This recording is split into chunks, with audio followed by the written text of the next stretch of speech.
frankly, there was not a great deal of new information made available. I believe this is true, first, because it's still only approximately 30 hours since the tragic events. Second, the focus at the scene of the tragedy is on life-saving and beginning the grim process of removing the victims.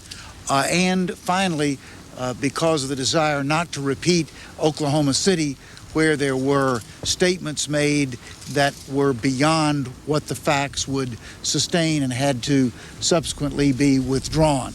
I believe it is very prudent that these agencies are acting with such deliberate nature as they go about this investigation and release information. It's my sense that this will be a long investigation, that there will be almost daily chapters of additional information, but there will not be a major download at any one point. The question that the Senate Intelligence Committee is now dealing with is, where do we go from here? We have already recommended our budget to the Senate.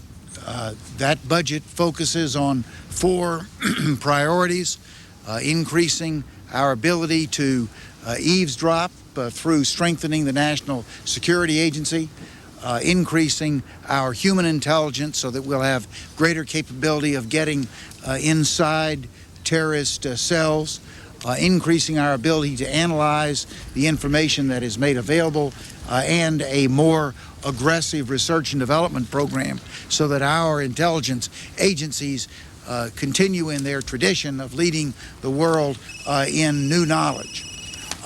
We also began today reviewing legislation that has been developed over the past several months with the involvement of several Senate committees: the Judiciary Committee, the Armed Services Committee, the Government Operations Committee, as well as the Select Committee on Intelligence.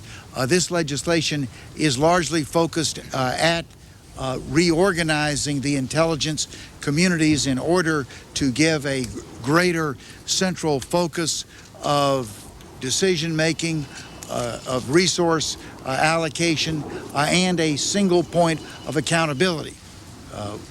Today we had 4 agencies who are all testifying about their particular part in this tragedy. There was not a single agency, much less a single individual, who could be looked to for ultimate accountability as to what has happened, analysis, and a plan of action for the future.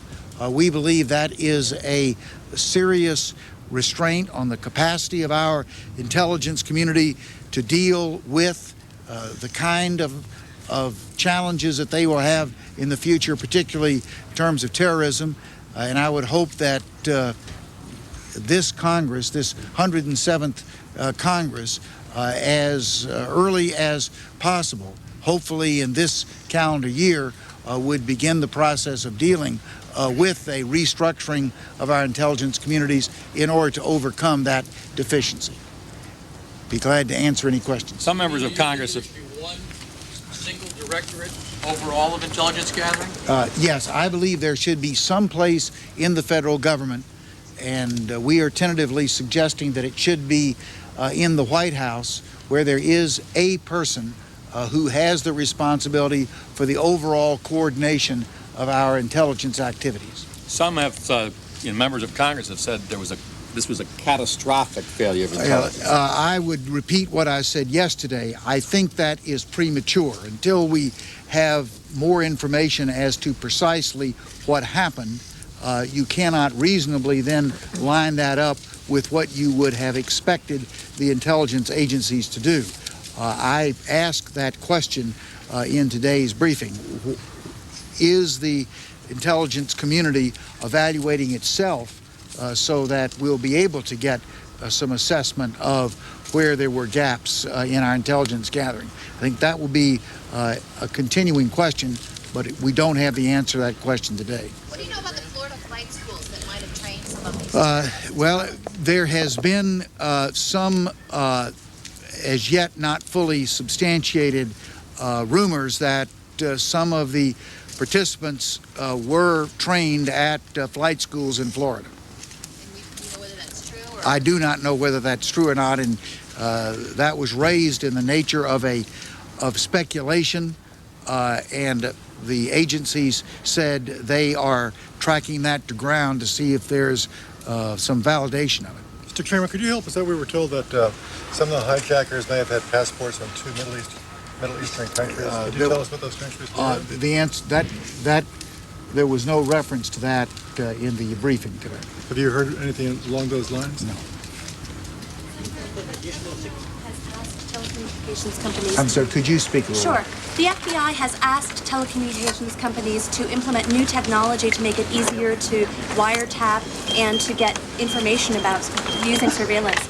Do you think the events of yesterday step up the pressure for the private sector and specifically for telecom companies to implement these kind of new equipment?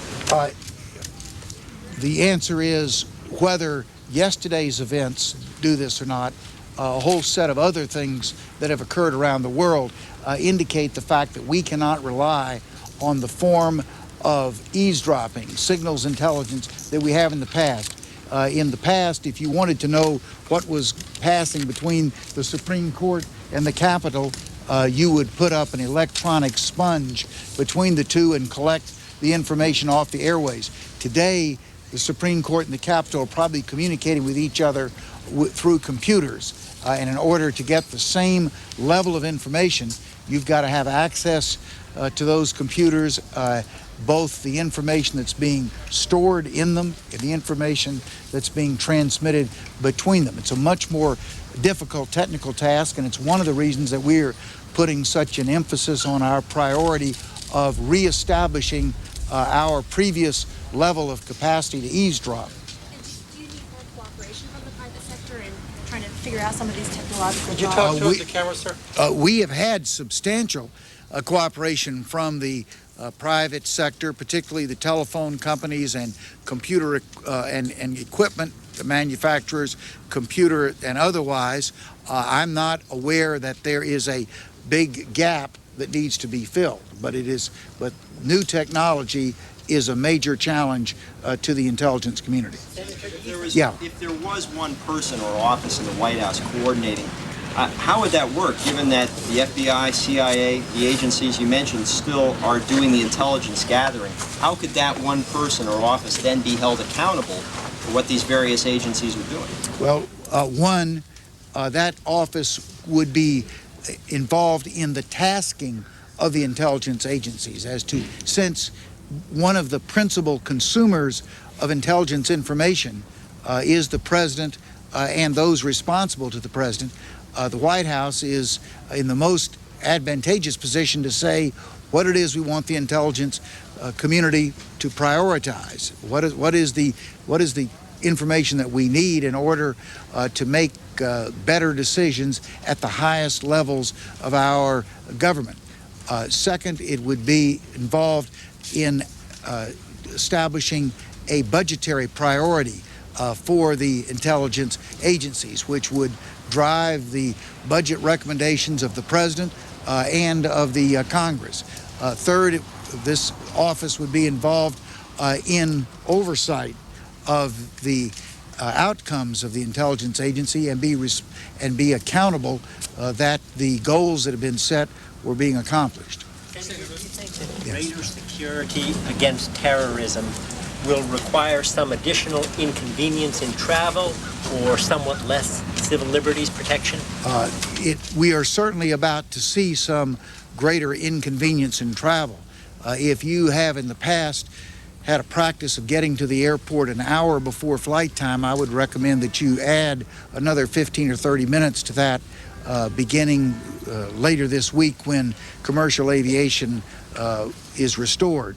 There will be additional practices. Things like checking your bags at curbside are likely to be somewhere between eliminated and significantly more severely restricted. What about civil liberties generally? I don't believe that there is any reason that we need to restrict our civil liberties. That would be the ultimate victory of the terrorist if he were to cause this great, free, and open society to become more like they are. Senator Graham, some members of the House have said that in their briefing today, they were told that this may not be over. Did you get a similar line during the Senate briefing? I would say that's the right way to describe it. No one is prepared to give an insurance policy that yesterday was a one-day event. Now, that's not to say that there is going to be more, but that we need to be in a yellow light period. We can neither say red, that we're still in jeopardy, or green, that the path is clear. It's yellow, that caution. Senator, as far as research and development, what sort of new technologies do you think we ought to be investing? Well, as an example, we need to be investing more in things like gathering information through infrared devices that allow us to know what other countries are doing with their missile testing program. We need to be investing in how do we protect our satellites from either a land or space-based attack. Historically, the American intelligence agencies have been the gold standard of the world for technologies, particularly communications technologies. In the last few years, we've lost that edge. We need to reacquire it. Senator, some of your colleagues are calling for an ultimatum against Afghanistan to produce Osama bin Laden. How do you feel like that, and has that been discussed? Well, again, I think it's premature to be targeting who the perpetrators, and if there were any countries that had been providing support to those perpetrators. Do you think you're going to be able to get an agreement on this legislation like today or tomorrow? I mean, No, they're I talking don't. about bringing up the CJS bill or the defense bill this week. Yeah. So- The Commerce State Justice is scheduled to come back on the floor tomorrow, and if it's finished this week, then next week we'll be taking up the defense authorization bill. No, I do not anticipate, and I don't think that something as significant as a reorganization of our intelligence agencies ought to be done on a rushed basis. This legislation is the result of several months of work among the relevant committees. We need to now, at an early date, present it to the full Senate and have it fully considered. Yes. Some reports saying that terrorist groups had warned the U.S. a month ago about attacking. Why was airport security not increased then, and why did it take so long?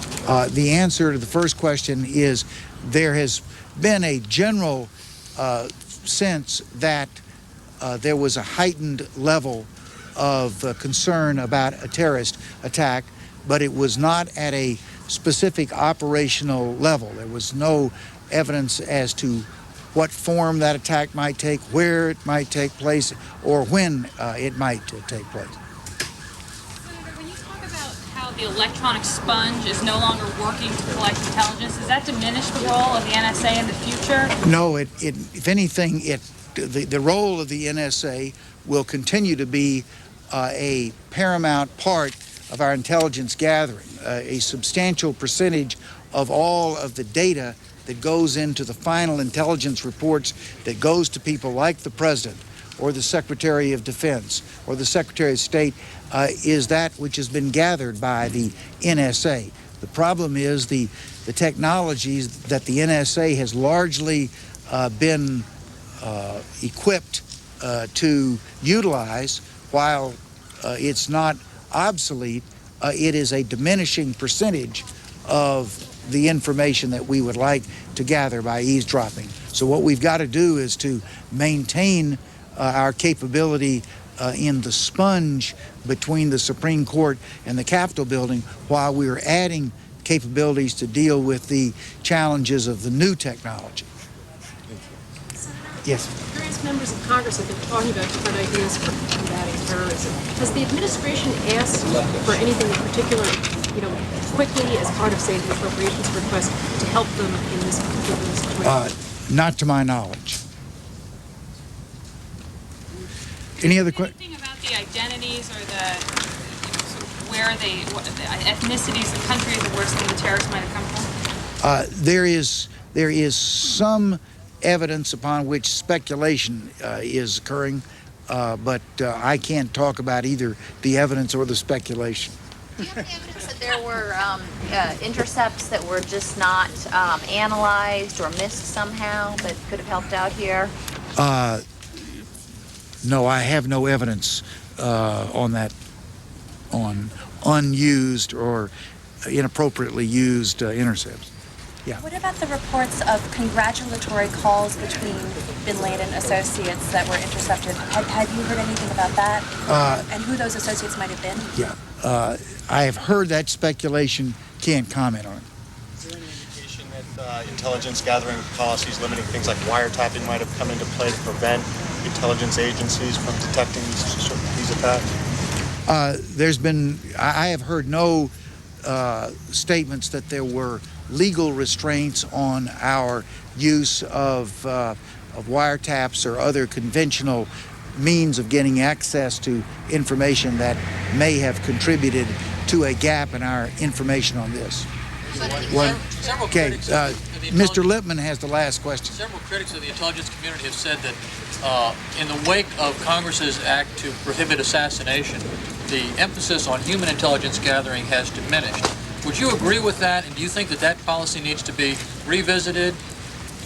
First, I think the reason that human intelligence has diminished is first because during the Cold War we had a great difficulty effectively using human intelligence against the Soviet Union.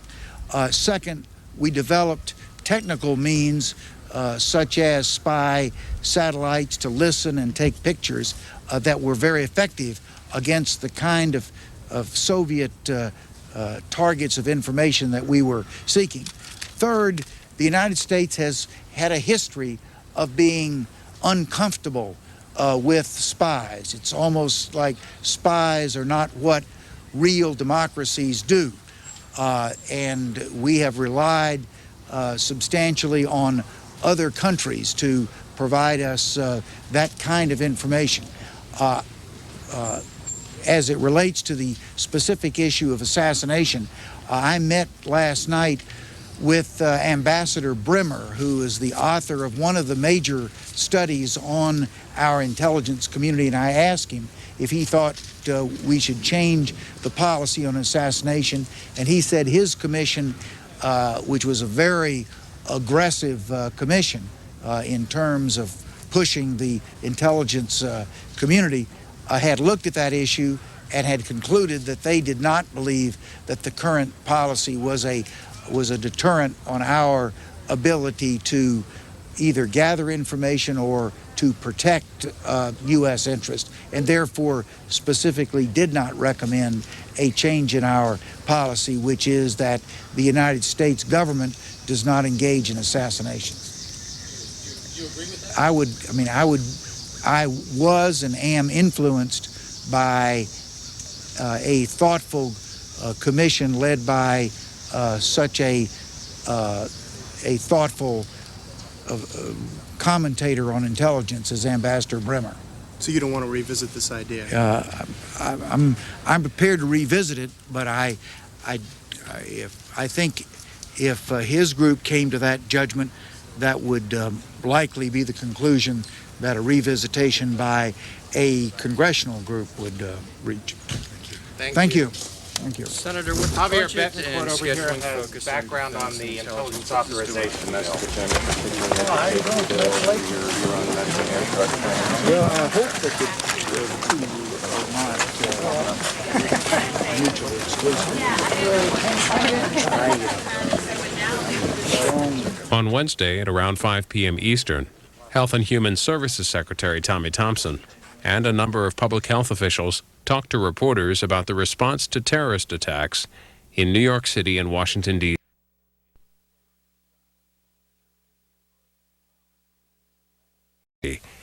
Their comments are about a half hour.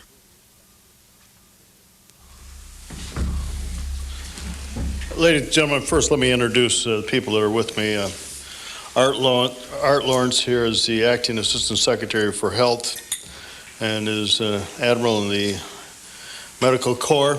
And next to, we have Jim Hughes over here, who is from CDC, and Mac Lumpkin from FDA is over here, who's a doctor, and Bob Knaus, who cannot be with us but is heading up our Office of Emergency